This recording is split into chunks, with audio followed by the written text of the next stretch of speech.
Hi, my name is Angela. In this video, I'm going to be talking about overall confidence in the field of pharmacy and different roles that I've had as a technician and intern, and now as a pharmacist and a pharmacy resident. So currently I'm a PGY1 resident and I'm in ambulatory care focused training. And I know confidence is something that a lot of people can struggle with. I've struggled with it. And I'll just talk about my journey. And I think it's something I hear commonly asked of residents when they talk about their experience. How did your confidence grow in residency? So I'll just talk about that a little, and for anyone who's interested to hear kind of my story. So historically, I've had no confidence as a technician. It was a lot of unknowns, a lot of drugs I didn't understand, just saying yes to whatever anyone would ask me to do. So that was probably my baseline. And then I go into pharmacy school and become an intern. And after that first year that you enter pharmacy school, at least my curriculum, you gain a lot of confidence because you have a solid baseline. You can understand the drug names that are being told to you or that you see. And you can also start applying what you've learned if you have counseling experience or you're able to counsel.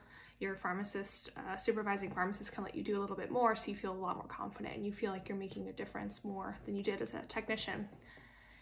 In pharmacy school, we didn't get a lot of real direct application, which, you know, I'm sure a lot of people who have been through pharmacy exams would agree that they're not true real world experiences. They try their best, but the OSCEs and OSLEs that we had, you have to cram a lot of things into them all at once in a very structured and organized way. And it has a purpose and it has an intent, but it's probably not how it's going to go in real life. So it can make you not as confident when you enter those real life spaces because you weren't tested on it. So what do you do now? But I would say that my confidence grew a lot in after P1 year, and then P2 years, and definitely P3 year did not feel as stressful. I would say the other things I got involved with in pharmacy really grew my confidence. So leadership roles, organizations, seeing others, working with them, going on rotations, volunteering for things. You know, I think where you work, you can really get in a groove and feel comfortable in the environment, even if the situation is new for you.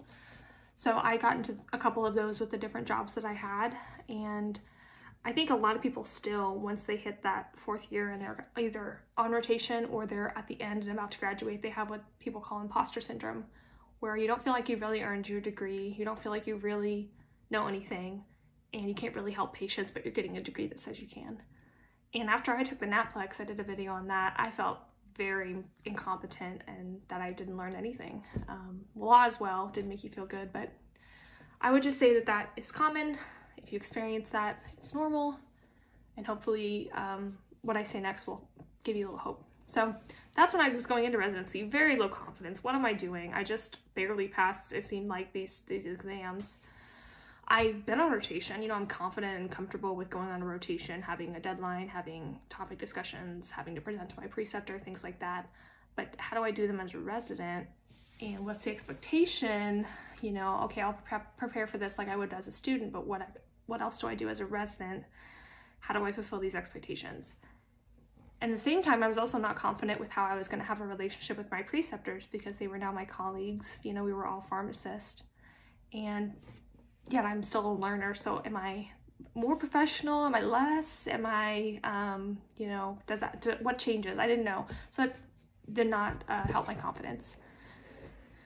So you're balancing so many other things when you're a resident as well that kind of go on, at least in my mind, in the background, you know, different projects you're working on, different committees, your staffing, where you're going to go next year if you're doing PGY2.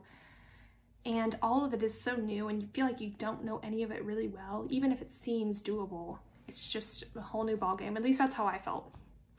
I'll do staffing shifts in another video, like confidence I gained in staffing. I think I've talked about that in a little bit with my quarterly.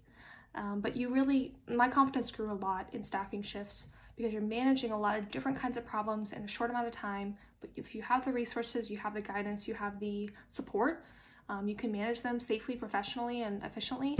You really do feel like, man, I got a degree and I'm using it. So I can help others. That's for me where I felt the most confidence boost initially, was in staffing. But I really had to have someone in pharmacy, my residency leadership, tell me, you need to be more confident. I had a couple people tell me that. You need to be more confident. You need to let go of that mindset of being a student, and you need to fully embody the degree you have. So that was the first, like, July to October for me, first chunk of residency.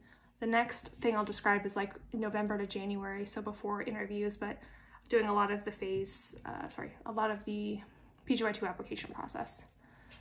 Rotations now are very normal for me. I didn't really have that like, oh, what do I do as a resident? I kind of knew.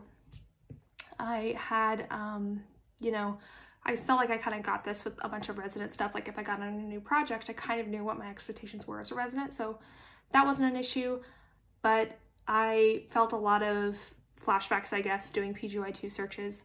And I thought, I just remember doing this as a student and I'm right back to where I was, doing the same thing, going to mid-year, opening forecasts.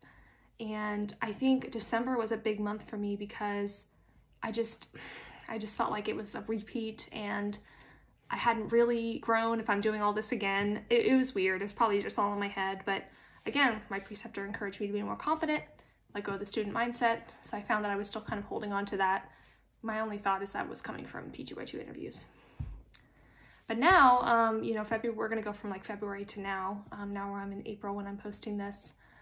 I'm almost done. And, you know, I think the confidence grew when I finally got back in with the new year. Maybe the new year helped.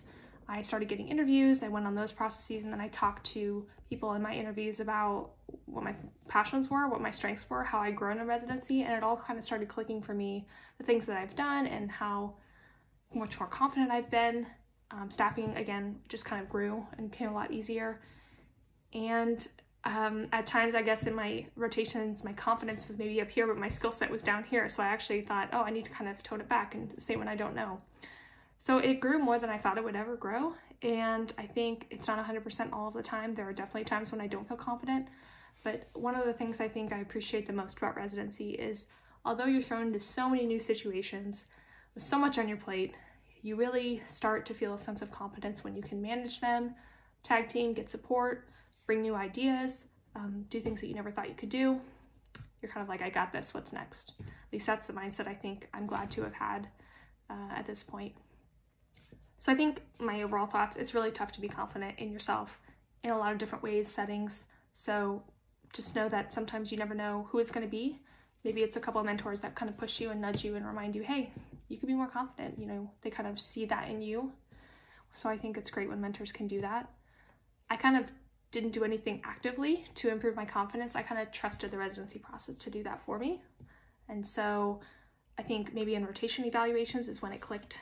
So my evaluators would say it, but I didn't actively say, okay, I'm going to be confident today. I just kind of focused on the work. So I think I still felt incompetent and still feel incompetent at times and not confident, but it's really grown. So we'll see how it is next year because it will be a different experience as a PGY2 resident. And I'm happy to kind of circle back and talk about how my confidence evolves through that year. So hopefully that was helpful just to hear from a resident about their confidence, how it's changed, what changed it. If you have any comments, feedback, questions, go ahead and put them in the comment box below and like the video if you liked it and share it with someone who you think it could be helpful for. I'll talk to you guys next time.